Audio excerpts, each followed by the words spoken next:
In conjunction with the School of Fine Arts, Troy State Television presents In the Studio with Dr. Diane DeNicola Orlofsky, providing you a glimpse at a piano studio setting at Troy State University. Join us now as student and instructor review a classical assignment together to improve the student's performance. Welcome to another session of In the Studio.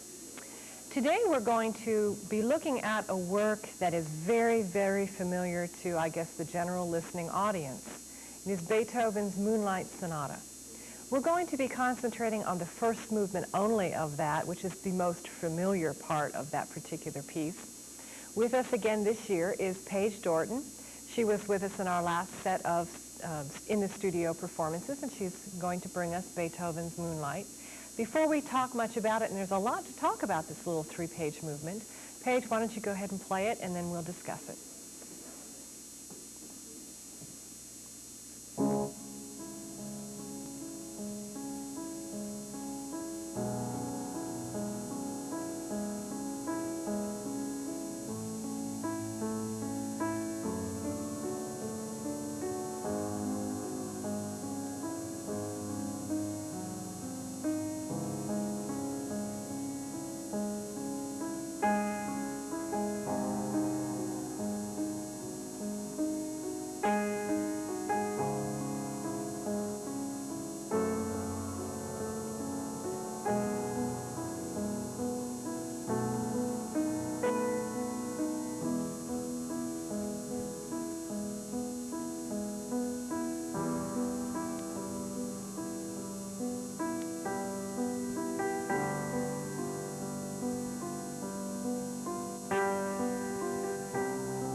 Paige hasn't been working on this piece very long, and I think that there is, she's done a good job with it. And again, it's a work in progress, isn't it, Paige? It goes on and on. All right, let's go back to the beginning and fill the audience in on some neat things that we found out about this particular piece.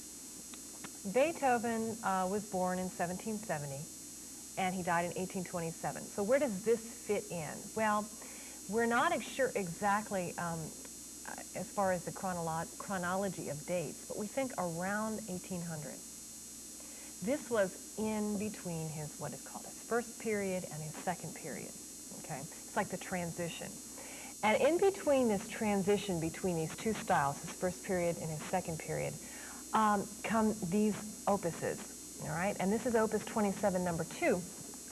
Now, what makes this so different? Well, in the transition period, he started experimenting a little bit with form, with harmony, with the things that we use to make up music. His first period sounded very much like the Haydn and Mozart sonatas of the day. Okay, in fact, sometimes it's a little hard to tell them apart. Mm-hmm. This one, however, stands out for several reasons, and we talked about several already. The first being the form. What is different about this particular form? His other ones, he usually starts out with a faster movement at the beginning, but this one starts out slow. Isn't that interesting? The first movement is usually an allegro or a vivace or something like that. This is an adagio sostenuto, which means what? It means slowly and sustained. And it is. I mean, it's very, people recognize that melody. You have just to play the first few bars and they'll say, oh, it's the Moonlight, okay? He did not give it that name, okay, Moonlight. That was coined by someone else. He did, however, say something above, in our little, right below sonata up there, it says, sonata quasi una fantasia. That means what? Well, a sonata that sounds sort of like a fantasia. Well, a fantasia was something that Mozart started to play around with, where it's a very free form. This does not follow a typical sonata allegro form where there is an exposition and a development and a recapitulation. This is very free. And I think the audience hears that. And if I asked you what this sounds more like, classical or romantic, what would you say? Probably romantic. Definitely romantic. Definitely romantic. Because of several reasons, and we'll talk about all of the reasons. When I was looking at some information regarding this particular sonata, I didn't necessarily find it regarding the sonata, although there's tons written on the mood line, I'm sure. But an interesting fact about Beethoven, that he wrote this and other opuses around this time when he was going deaf, at the time when he was beginning to feel the sensations. And I brought in a paragraph to read to you. This is a letter that he wrote. I have been feeling, I may say, stronger and better, but my ears continue to hum and buzz day and night. I must confess that I lead a miserable life. For almost 2 years, I have ceased to attend any social functions just because I find it impossible to say to people, I am deaf. If I had any other profession, I might be able to cope with my infirmity. In order to give you some idea of this strange deafness, let me tell you that in the theater, I have to place myself quite close to the orchestra in order to understand what the actor is saying, and that at a distance, I cannot hear the high notes of instruments or voices. And then he goes on to say how wretched he is, and what a horrible creature, and how God must really be angry with him for making this happen. So he wrote this at the time when he was experiencing that in his life. Now, I don't know how much we can read into that as far as the passion and the angst that we hear in this piece. But you did mention something to me interesting today. You said he doesn't really go to the extremes in this, does he, as on the keyboard? He stays where, approximately? In the middle. In the middle. Yeah. He avoids the extremes, and that may or may not have something to do with it. I don't really know. He still had some hearing at this point, but I think it's interesting to kind of delve into his mind a little bit as he was writing this. Now, let's focus our attention on the piece itself. Only 3 pages long, very short for a movement of a sonata. It's followed by a 1-page middle movement, which is even more incredible. And then it is followed for a 3rd movement by a very lengthy 3rd movement. So it's kind of irregular. The form of this particular sonata is very irregular. All All right, now what are some things we have to be careful of as we're playing this? Well, first of all, we have repeated triplets, and that's what everyone knows. They know that da-da-dee, da-da-dee, da-da is very monotonous, and how hard is it to keep that underneath the melody? Very hard, because the melody is very sustained. Not much of a melody so far.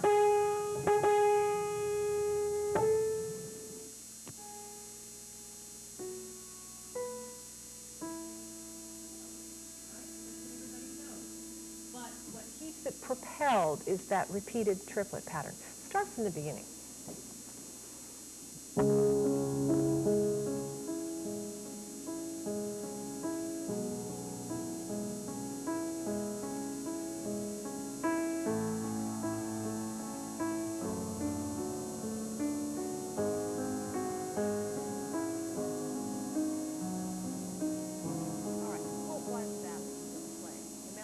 Started yet. So what could you call those first 4 bars? The introduction. Very good. And what do we have in the left hand? Just play the left hand for me.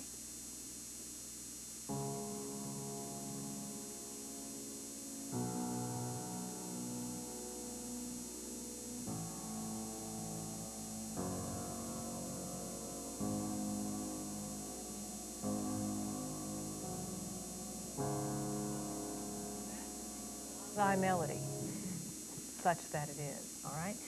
But I think it's trying more to stir up a mood than it is anything else. Now, be careful that we don't allow it to become stagnated. At the beginning, the player will see this word, this phrase called Sempre Pianissimo e senza sordini. Go to your music dictionary and look that up, and you find out that it means always quiet and without the damper pedal. Now, what is the damper pedal, and why does he say don't do it with the damper pedal? What is the damper? The damper pedal is on the left at the bottom, and it's for to soften the piano. To somewhat soften it, almost to mute it. It would be like a trumpet player putting in a mute, okay? It changes the timbre of the instrument somewhat. Now, he says that he doesn't want it to be played with that, but he wants it to be soft, always very soft. So he's saying, okay, pianists, rely on your fingers. Don't rely on the damper pedal. On some keyboards, when you press the damper, the entire keyboard shifts, okay? On this spinet, you can't really see that happening, but on a grand piano, you can see the entire keyboard shift slightly to take, well, it's just damping it. Okay, so without the use of the soft pedal, we need to make it very, very soft. But Paige, we still need to hear it go somewhere. So in this first introduction, I want you to feel where the crescendo should be and see if you put it in the spot that I think it needs to be.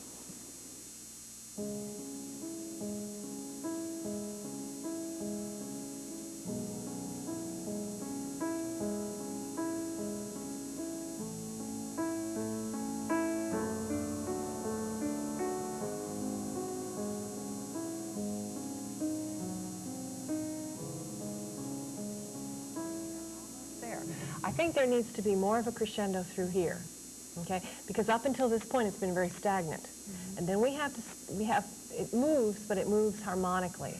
It really doesn't move all that much on the keyboard, but it does change harmony there. All right, so do it again. Give me more of a build-up. Prepare me for what I'm going to hear in measure 5.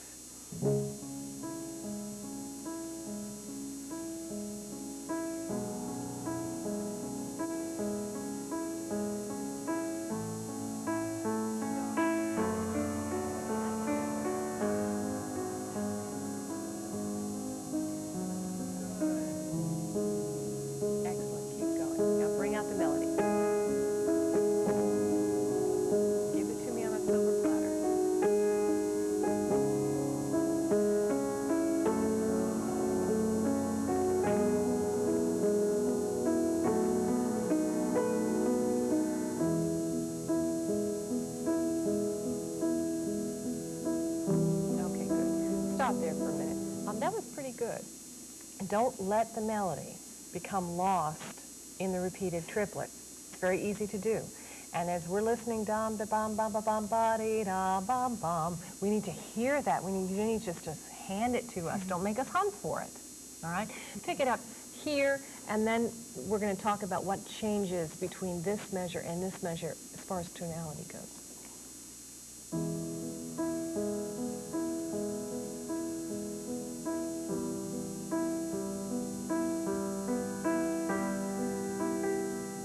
Okay, what happens here? We go from a major key to what?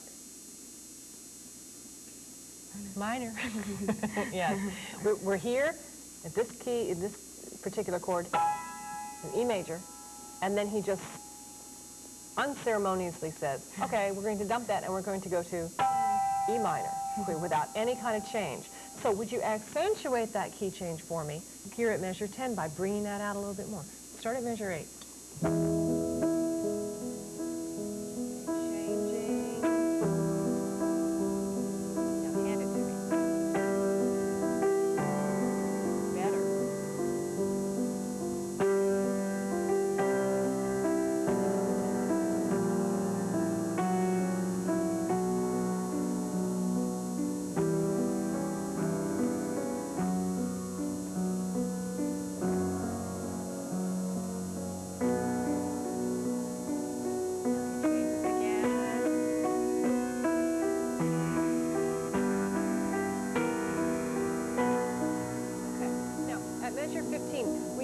That tension that's going on.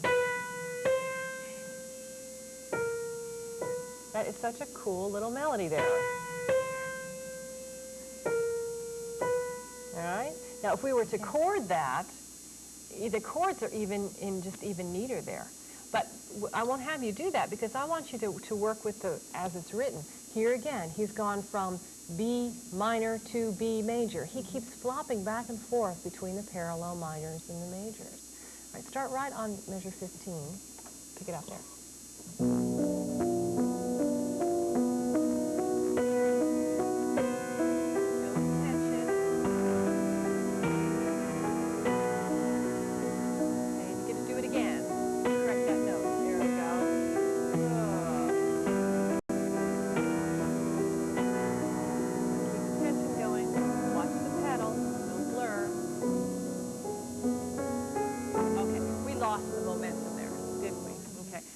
You without, okay.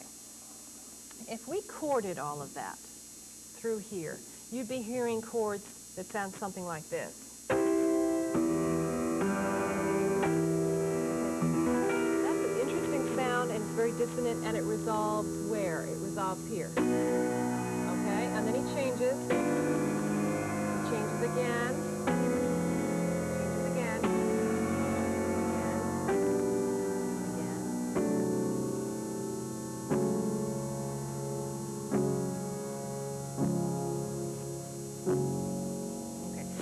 Such a neat harmonic progression there that it's getting lost with the pedal blur. Okay? It's easy to do that. You need to make sure that you pedal up or release each.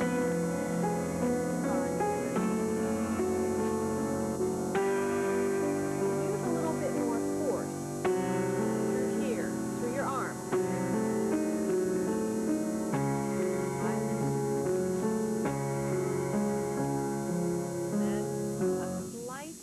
Pause as we come to that F sharp. Now, I've seen you throw that baton, so I know you have the arm strength. So use some of that arm strength, all right? Okay, let's go back right here.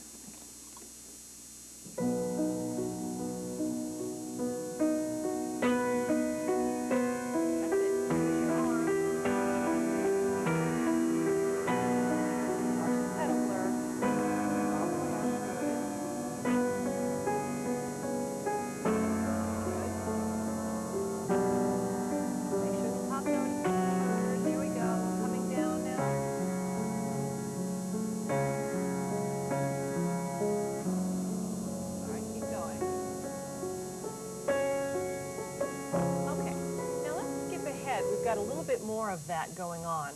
And then he leads up to measure 30. Now, what does he do different at measure 30 that we have not heard before? It shifts into the left hand. It changes into the left hand. And then he does this rising and falling arpeggio.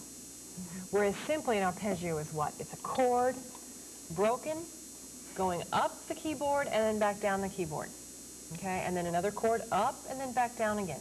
It could almost sound like filler, but we know that it's not. All right, the melody is now on the left hand. Hard now to bring out. Measure 30.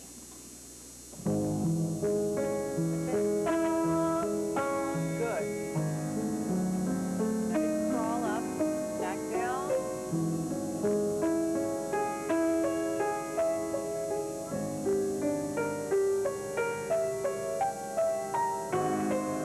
Okay, now build it.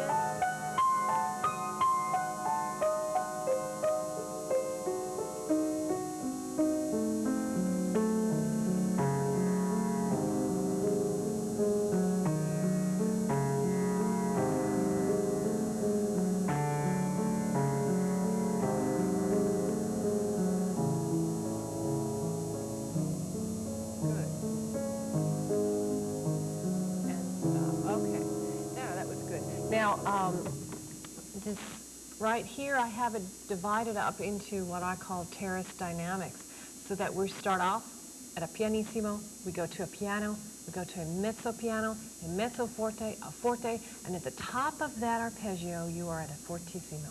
It's the only time in the whole sonata where there's anything resembling a fortissimo. Okay, it would be right there. Now, my favorite part is right here, when you come down and you go da-da-da. Only in the very low bass part. Okay? Now then when he's done with that little interlude, he goes into what I would call almost like a recap. I mean, if you had to think of it, you could think of it as a recapitulation, but it's really not anywhere close. You'll pick it up at measure 41, and we'll turn the page and go on.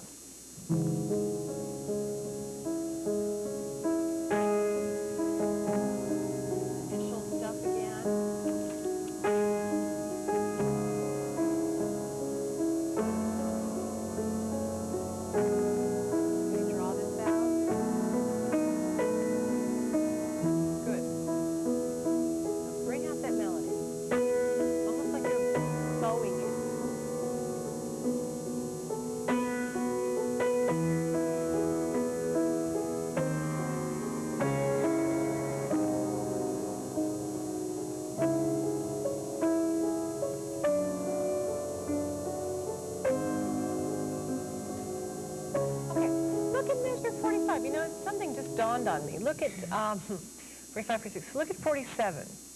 You see that crescendo? Where is that crescendo going? It goes back to soft. So we crescendo into a soft. I don't know. I don't know why exactly, except that we need to do more of it. If he's asking for us to do that, go back. I think that's a nifty little thing. Maybe that's more of an experimentation for him. Right at measure 45.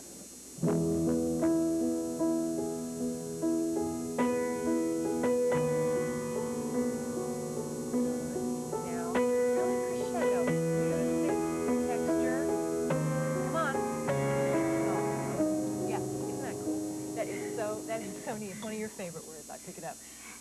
And we come way down off of it. So we're crescendoing, and we think we're going to go. I mean, I guess he could have gone higher, couldn't he? He could follow through with the crescendo, and he chose not to. That's just a neat passage, right? Do measure 50.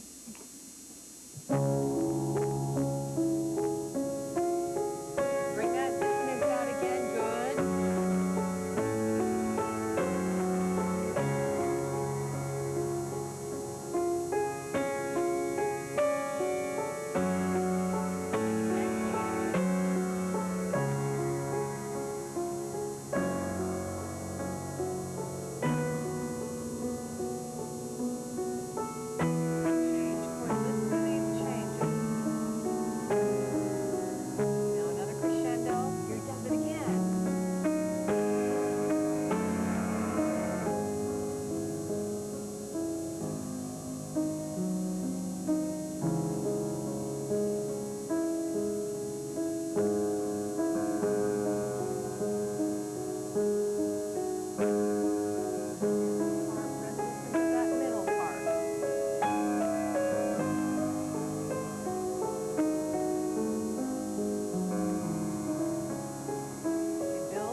nicely voiced chords. Those are not easy to voice so that we hear all of the notes.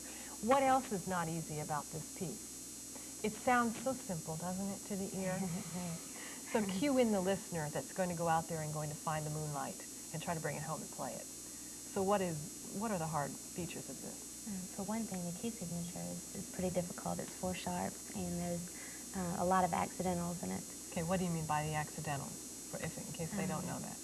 Like changing a sharp to a natural, or a natural to a flat, or something like that. Okay. And 4 sharps is not an easy, I mean, it's not difficult, but it's not an easy thing to remember, those 4 sharps. And then when he starts saying, well, naturalize this, but sharp this, and this doesn't usually get sharp, it does tend to get a little bit. What else might be a little difficult for them? And the dynamics, for one, and also the keeping the beat going. Okay.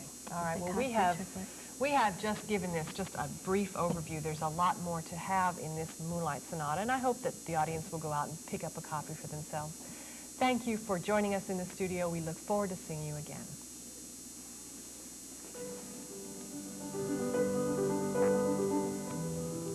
In the studio with Troy State University Associate Professor of Music, Dr. Diane DeNicola Orlofsky, is a presentation of the Troy State University television system in conjunction with the School of Fine Arts.